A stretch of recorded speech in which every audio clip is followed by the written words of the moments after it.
बैतुल्ला के सामने वाक़े मक्का क्लॉक टावर बादलों में छुप गया। दिलकश मनाजिर की तस्वीर सोशल मीडिया पर वायरल। मनाजिर कैमरे की आंख में कैद। सोशल मीडिया सारफीन ने तस्वीर को शाहकार करार दिया। तो नजर आ रहा है सामने लिखा हुआ है जुल्म मिटने के लिए। दो चीजों से मिटेगा भाई। एक, अदल की कुर्सी पे जो लोग बैठते हैं ना, वो अदल के हिसाब से फैसले करने लगे। दूसरा, कौम निकल खड़ी उस जुल्म के खिलाफ, तो जुल्म खत्म हो जाएगा। या इन दोनों में से कोई एक चीज हो जाए या दोनों हो जाए। अगर 420 का मुकदमा था, उस वक्त अदलिया में जो लोग बैठे हुए केस देख रहे थे, वो पूछते ना यार चीट हुआ कौन है। जब उनको दिखता कोई चीट नहीं हुआ, केस खत्म कर देते। तो जालिम जुल्म कर ही नहीं पाता। 9 जजेस ने नोट बिफोर किया मेरे केस को यार, 1.5 साल चला। शख्सी जमानत का केस, सेम केस इस्लामाबाद में कर दिया। एक ही इल्जाम पे 2 केस हो नहीं सकते भाई।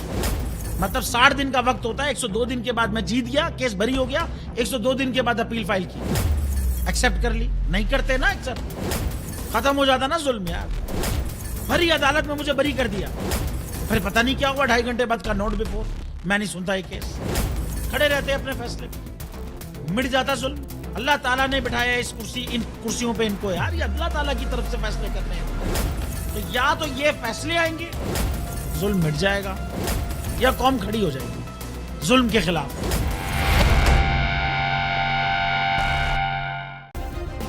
सब्सक्राइब करें और बेल दबाएं ताकि कोई खबर रह न जाए।